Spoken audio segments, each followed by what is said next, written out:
পারে দড়া টানার ওখানে, আর তোর ভাইয়ের জন্য এটা 10 তালা হয়ে গেল, অসুবিধা নেই। এবার কি দ্বিতীয় তো 3টে আশা পূরণ করব। 2 নম্বর আশা, আমার দৈত্য ভাই ব্যাংকে সুইজারল্যান্ডে 20 কোটি টাকা দাও, কারণ সব রাজনৈতিক নেতারা নিয়ে গেছে, আমাদের নেই। তা বলছে তোর সুইজারল্যান্ডে 20 কোটি হইলো, তোর ভাইয়ের 40 কোটি হয়ে গেল। এইবার বলছে দৈত্য ভাই তুমি আমার একটা চোখ কানা করে দাও আর একটা পাখোড়া করে দাও। তাহলে কি হইলো? কি হইলো? ওর ভাইয়ের 2 চোখ কানা 2 পাখোড়া। এইবার বলছে তুই 20 কোটি টাকা খেয়ে যা। কত বড় খারাপের খারাপ, চিন্তা করতে পারো? এই হলো আমাদের দেশের চিন্তা। আর অন্য দেশে এরকম না। অন্য দেশে একজনের উপকার করে, চিন্তা করে ও যদি প্রথম তলা থেকে দ্বিতীয় তলায় ওঠে তাইলে আমি প্রথম তলায় জায়গা পাবো, আর ও যদি তৃতীয় তলায় ওঠে তাইলে আমি দ্বিতীয় তলায় জায়গা পাবো, ও যদি চতুর্থ তলায় ওঠে তাইলে আমি তৃতীয় তলায় জায়গা পাবো। এই জন্য উপরের লোকটাকে উপরে উঠাইতে থাকে আর নিজেও ওর সাথে সাথে উপরে উঠে যায়। আর আমাদের দেশের মানুষ হলো ওরে কি করে ঠ্যাং ধরে নামানো যায়, ওরে টেনে নামায়ে তারপরে ওই উপরে উঠবে। চেয়ারম্যানের ফেল করায় তারপরে আমার পাস করতে হবে, অথচ চেয়ারম্যানের পামটাম মেরে উপজেলায় দাঁড় করানো যায় না, যায় না। যা তুমি যে এবার উপজেলায় করি খাও, আমি এখানে করি। ভাইরা আমার, যেই কথায় আসছিলাম, অল্প সময় নেব কারণ আমারও অনেক দূরে যেতে হবে। আল্লাহকে যারা অভিভাবক মানবে, আল্লাহকে অভিভাবক মানলে কেমন চিন্তা থাকবে না, তার একটা উদাহরণ যদি দিই। আমার ডাক্তার সাহেব, উনি ডাক্তারি করার পাশাপাশি গরু পুষেছে কামারুজ্জামান সাহেব। ওই গরু মাঠে গিয়েছে খাইতে, ওই মাঠের পাশে একটা বন ছিল, বন থেকে একটা বাঘ বেরোয় গরুরে করেছে তাড়া। গরু দৌড়াইতে দৌড়াইতে দৌড়াইতে একটা পচাখানা কাদার মধ্যে যেয়ে ঝাঁপ দিয়েছে, দেওয়ার পরে বাঘর ধরার জন্য ঝাঁপ দিয়েছে, কিন্তু গরু থেকে 3 হাত সামনে যেয়ে পড়িয়েছে। কাদা এমন কাদা যে এমন ভাবে আটকে গেছে, এখন বাঘও উঠতে পারে না, গরু উঠতে পারে না। গরু উঠতে পারে না তাতে কোনো অসুবিধা নাই, কিন্তু বসে বসে ওখানে জাবর কাটাচ্ছে, জাবর কাটাচ্ছে।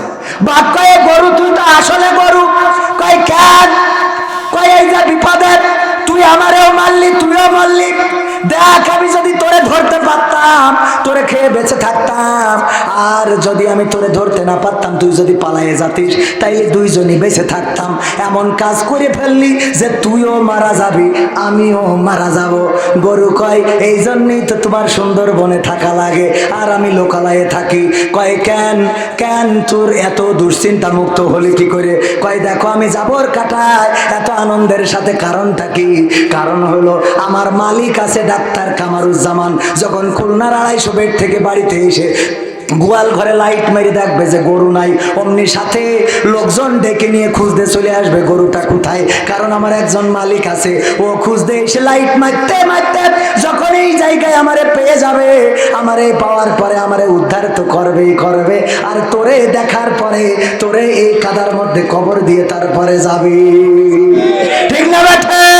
তেমনি ভাবে আল্লাহকে যারা অভিভাবক মেনে নেয় তাদের ভয় নেই, তারা জেলখানায় গেলেও হাসি মুখে যায়, তারা ফাঁসির কাজটা ঝুললেও হাসি মুখে চলে, তারা গুলি খাইলেও হাসি মুখে খায়, তারা দেশ ছাড়লেও হাসি মুখে ছাড়ে, তাদের কোনো ভয় নাই, কারণ তারা জানে আমি জেলখানায় থাকলেও আল্লাহ আছে, আমি ফাঁসিতে ঝুললেও আল্লাহ আছে, আমি বিদেশে থাকলেও আল্লাহ আছে, আমি সুখে থাকলেও আমার পাশে কে আছে। আল্লাহকে যারা অভিভাবক মানে ওদের কোনো দুঃখ থাকতে পারে না, ওদের কোনো ভয় থাকতে পারে না, ওদের কোনো দুশ্চিন্তা থাকতে পারে না। সুতরাং আল্লাহকে অভিভাবক মেনে কোরআনের পক্ষে আমরা থাকতে রাজি আছি না? না।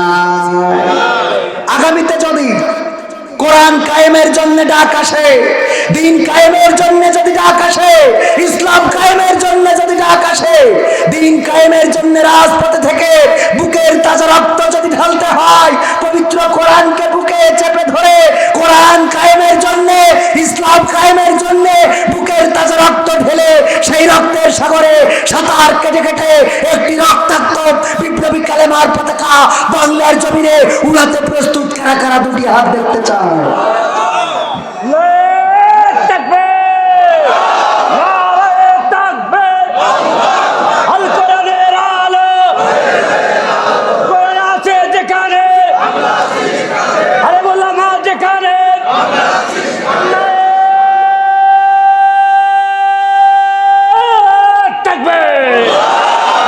কোরআনের পক্ষে থাকলে আরো বুঝাইতে পারতাম বা পারবো, সে বোঝাতে গেলে আরো কিছু সময় লাগবে, কিন্তু আপনাদের কষ্ট দেব না। আরো দু একটা সঙ্গীত আমাদের যুবকদেরও শোনাইতে হবে। আজকালকের ছেলেরা ওটা তো শেষ করিনি, করেছি ওটা শেষ করিনি, আবার আর একটা আছে, তুমি যার লাগিয়া, হ্যাঁ শোনার দরকার আছে, শোনাবো ইনশাল্লাহ। তারপরে নতুন আর একটা লিখেছি, সেটা তো কি জানো, আল্লাহ তাআলার বান্দা তুমি নামাজ কেন পড়ো না, কোরআনের